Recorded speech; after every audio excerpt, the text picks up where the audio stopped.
Howdy SEO Moz, welcome to another edition of Whiteboard Friday. My name is Cyrus, I'm an associate here at the world famous SEO Moz, coming to you from the Death Star Studios.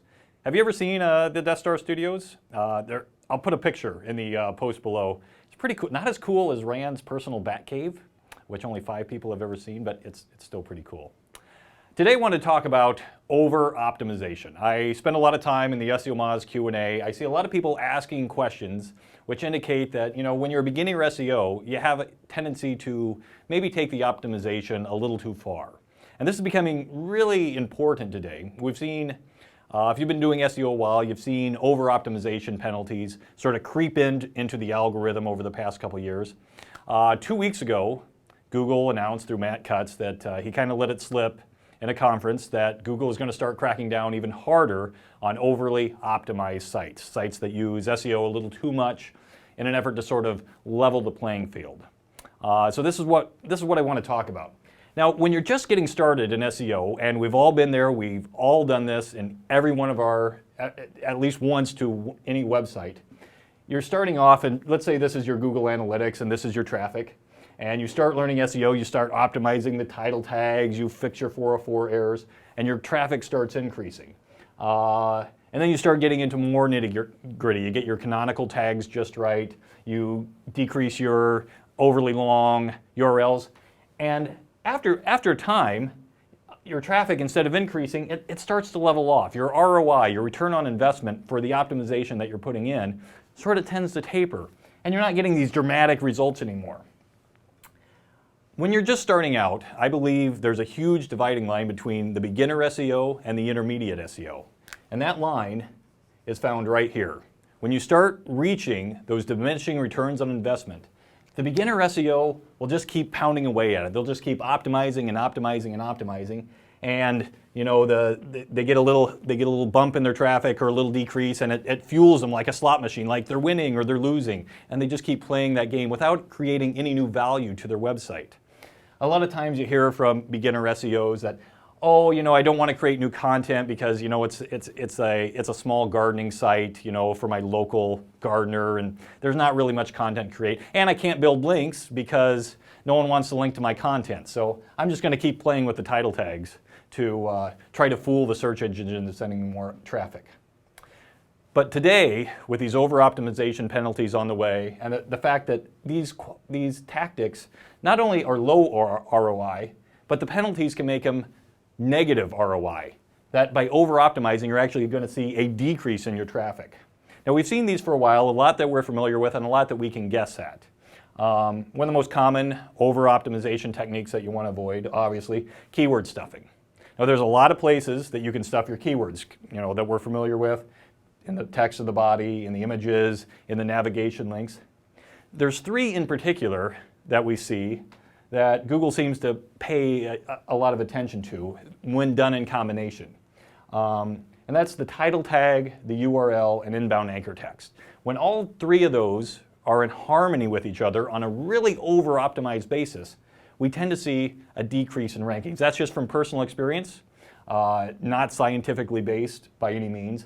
But in this example, if your title tag exactly matches your URL and you have a huge amount of inbound anchor text, say 80% of your anchor text also matches those 2 things, you're probably over-optimized.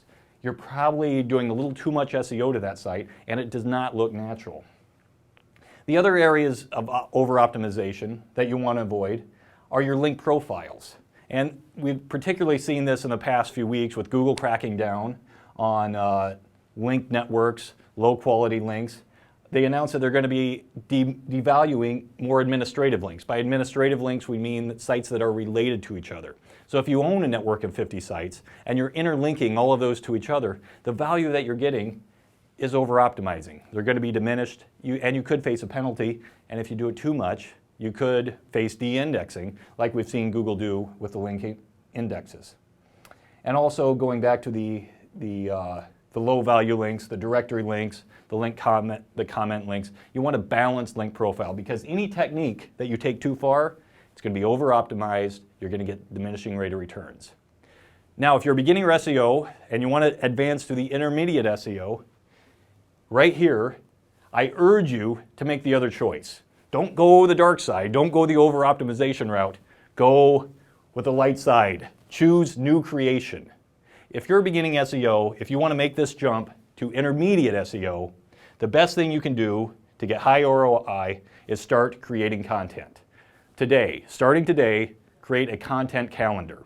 Now, if you look back in the archives of this blog, go back to like 2005, 2006, you'll see what Rand did when he was here basically by himself.